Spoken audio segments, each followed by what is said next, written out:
Bonjour et bienvenue. Que Dieu vous fortifie et renouvelle vos forces, qu'il vous transforme toujours plus à l'image de Jésus, à travers de ce temps mis à part pour l'écouter, pour le connaître davantage. Merci Saint-Esprit de nous conduire et de nous aider à toujours mieux comprendre ce que c'est que de marcher par l'Esprit.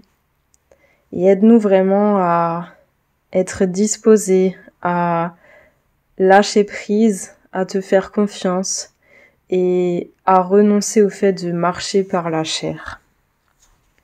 Amen. Pour commencer, on va relire Galates 5, le verset 16 et 17. Je dis plutôt, marchez par l'esprit et vous n'accomplirez jamais ce que la chair désire. Car la chair a des désirs contraires à l'esprit, et l'esprit en a de contraires à la chair. Ils sont opposés l'un à l'autre, de sorte que vous ne faites pas ce que vous voudriez. On voit là que c'est évident la différence entre le fait de marcher par l'esprit et le fait de marcher par la chair. Paul dit même que c'est opposé, donc ça n'a rien à voir.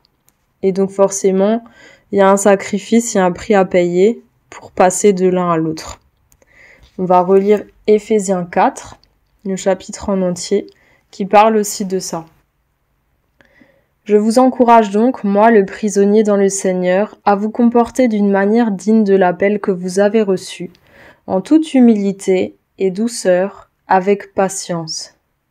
Supportez-vous les uns les autres dans l'amour, en vous efforçant de conserver l'unité de l'esprit par le lien de la paix.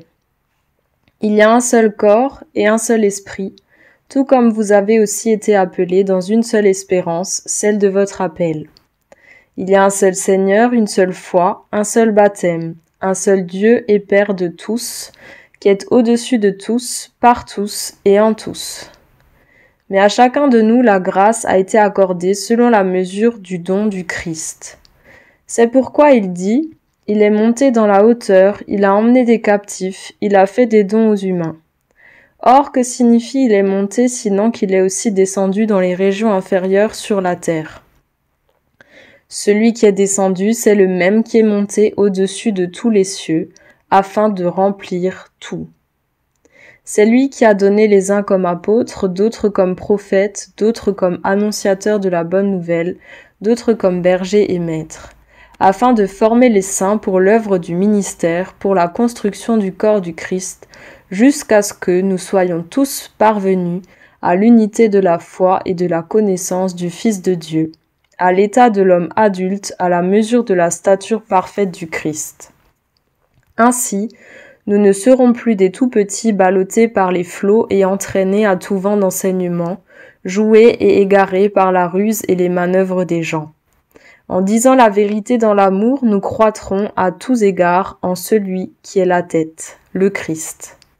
C'est par lui que le corps tout entier, bien coordonné et uni grâce à toutes les jointures qui le desservent, met en œuvre sa croissance dans la mesure qui convient à chaque partie, pour se construire lui-même dans l'amour. Voici donc ce que je dis et ce que j'atteste dans le Seigneur. C'est que vous ne devez plus vous comporter comme les gens des nations se comportent, dans la futilité de leur jugement. Ils ont l'intelligence obscurcie, ils sont étrangers à la vie de Dieu, à cause de l'ignorance qui est en eux, parce que leur cœur est obtus. Ayant perdu tout sens moral, ils se sont livrés à la débauche pour commettre avec avidité toutes sortes d'impuretés. Mais vous, ce n'est pas ainsi que vous avez appris le Christ. Si du moins c'est bien lui que vous avez entendu, et si c'est en lui que vous avez été instruits, conformément à la vérité qui est en Jésus. Il s'agit de vous défaire de l'homme ancien qui correspond à votre conduite passée et qui périt sous l'effet des désirs trompeurs, d'être renouvelé par l'esprit dans votre intelligence et de revêtir l'homme nouveau qui a été créé selon Dieu dans la justice et la sainteté que produit la vérité. Rejetez donc le mensonge et que chacun de vous parle avec vérité à son prochain, car nous faisons partie les uns des autres. Si vous vous mettez en colère, ne péchez pas, que le soleil ne se couche pas sur votre irritation. Ne laissez pas de place au diable. Que le voleur ne vole plus, qu'il se donne plutôt de la peine à travailler honnêtement de ses propres mains pour avoir de quoi donner à celui qui est dans le besoin. Qu'il ne sorte de votre bouche aucune parole malsaine, mais s'il en est besoin, une bonne parole qui soit constructive et communique une grâce à ceux qui l'entendent. N'attristez pas l'Esprit Saint de Dieu, par lequel vous avez été scellés pour un jour de rédemption. Que toute amertume, animosité, colère, clameur, calomnie, ainsi que toute malfaisance soit enlevée du milieu de vous. Soyez bons les uns envers les autres, pleins d'une tendre bienveillance. Faites-vous grâce, comme Dieu vous a fait grâce dans le Christ. Dans cette lettre aux Éphésiens, Paul parle de la même chose. Marcher par l'esprit et non par la chair. Et là, c'est décrit un peu différemment. Si on relit le verset 22, 23 et 24, on voit qu'en fait, il s'agit de se défaire de l'homme ancien, donc ce qui se rapporte à la chair, qui correspond à votre conduite passée et qui périt sous l'effet des désirs trompeurs. Donc, se défaire de l'homme ancien ou se défaire de la marche par la chair, c'est en fait se défaire de notre ancienne manière de nous conduire. Donc c'est notre ancienne manière de vivre, autant au niveau de nos pensées, au niveau de nos actions, au niveau de nos paroles. C'est global. Et c'est dit que cet homme ancien, il périt sous l'effet des désirs trompeurs. Donc en fait, la chair est attirée par tout ce qui est passager, qui est désirable, mais du coup plutôt de l'ordre du plaisir instantané, mais qui au final est trompeur et produit la destruction.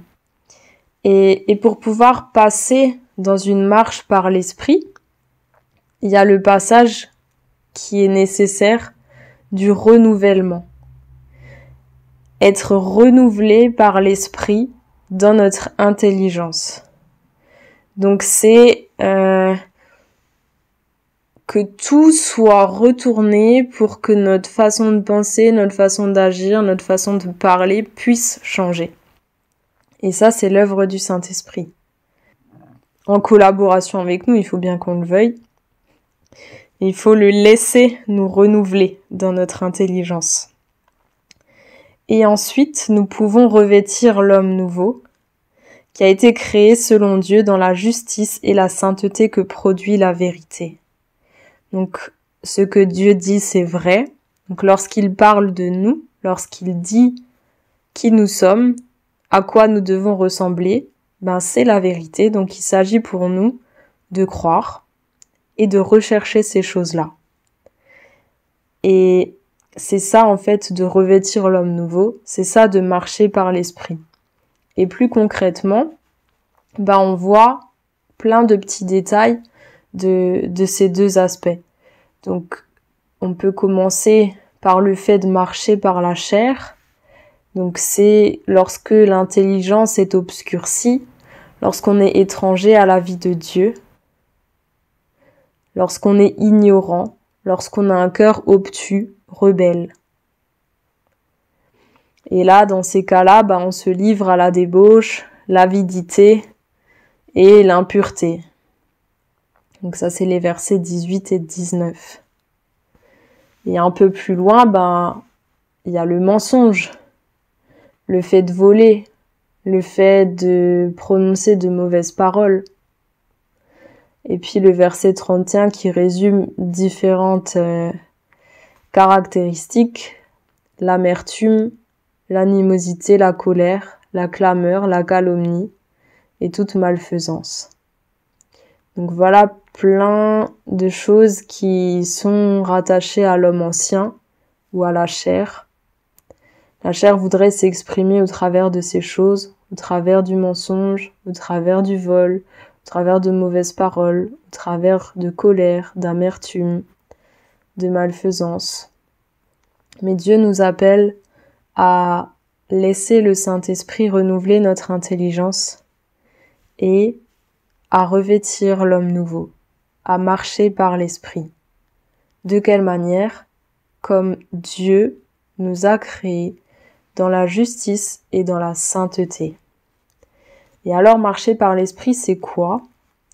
Si on relit un petit peu tout Éphésiens 4, on voit qu'en fait nous sommes appelés à l'humilité, à la douceur et à la patience, à nous supporter les uns les autres dans l'amour, à rechercher l'unité par le lien de la paix, l'unité de l'esprit par le lien de la paix.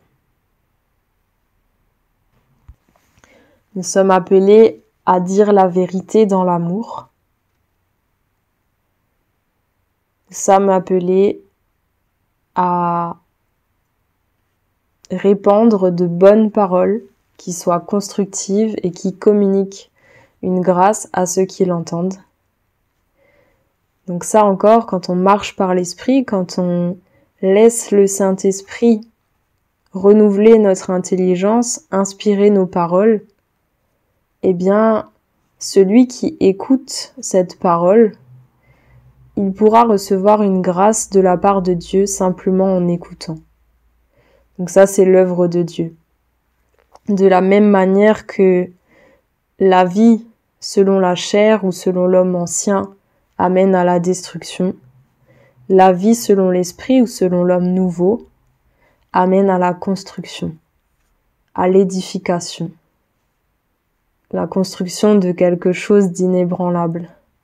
C'est pour ça que il est question d'atteindre l'état de l'homme adulte à la mesure de la stature parfaite du Christ. Pour terminer, il est encore dit, verset 32, la bonté les uns envers les autres, la bienveillance et aussi la grâce. Se faire grâce les uns aux autres. Parce que Dieu nous a fait grâce dans le Christ, faisons-nous grâce aussi les uns aux autres. Ça veut dire, s'il y a des erreurs, des manquements, de vivre le pardon. De ne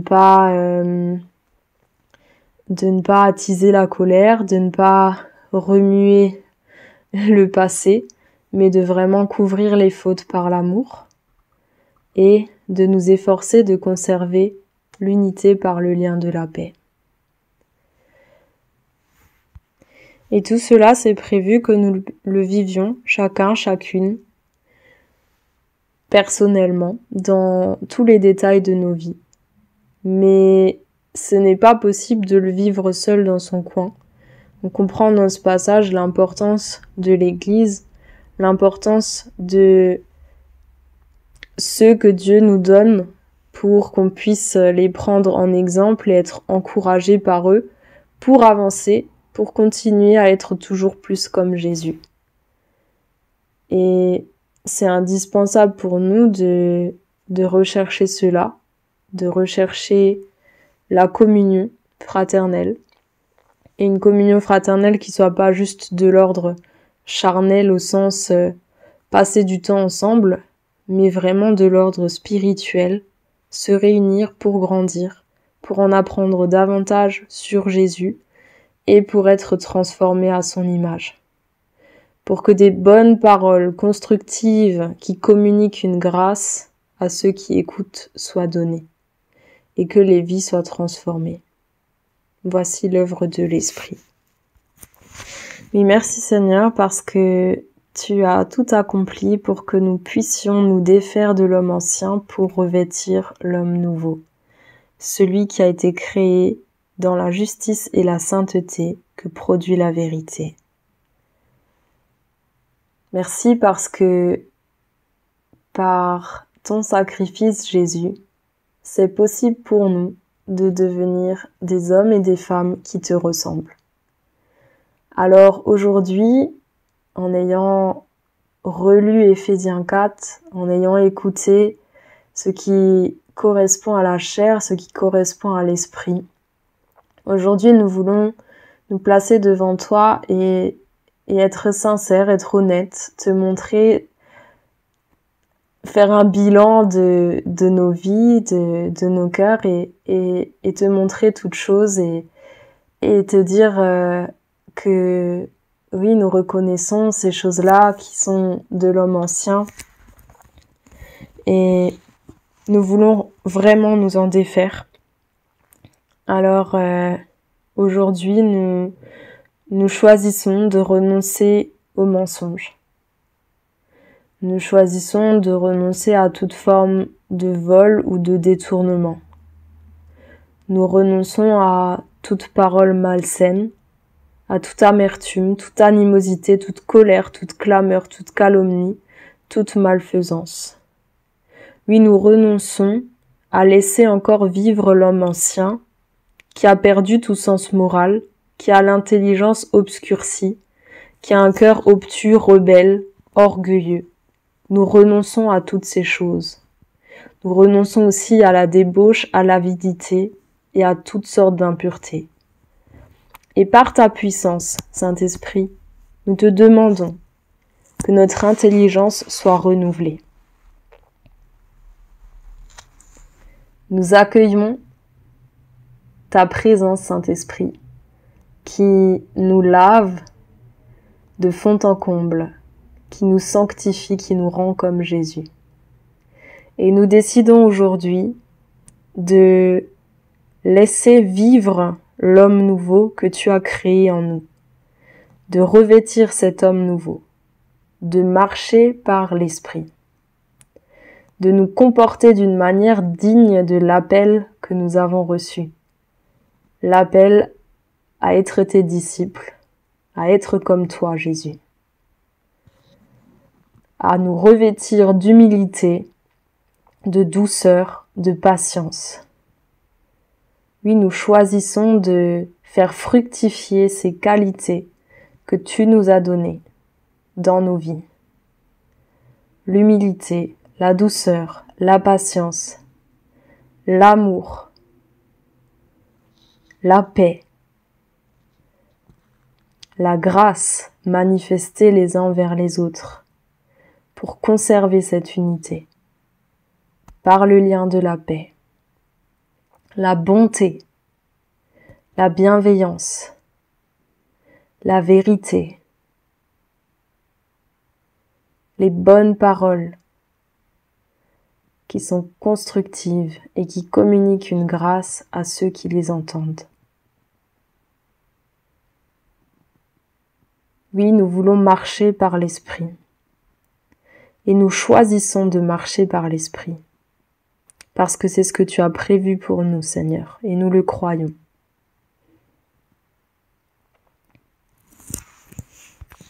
Et nous reconnaissons aujourd'hui que toi, Seigneur Dieu, tu es au-dessus de tout, que c'est toi qui as tout créé et que c'est toi qui veux remplir tout en tous. Alors, on t'invite vraiment à prendre toute la place dans chacune de nos vies. Et on ordonne à toute puissance qui veut s'opposer à cette œuvre de s'écarter de notre vie, dans le nom de Jésus. Parce que nous sommes appelés à devenir semblables à toi, Jésus. Alors la chair n'a plus d'emprise sur nous. Nous avons la possibilité de vivre comme des hommes et des femmes nouveaux, nouvelles, qui sont capables de marcher par l'Esprit, qui sont ces lumières dans ce monde, représentant parfaitement Jésus. Amen.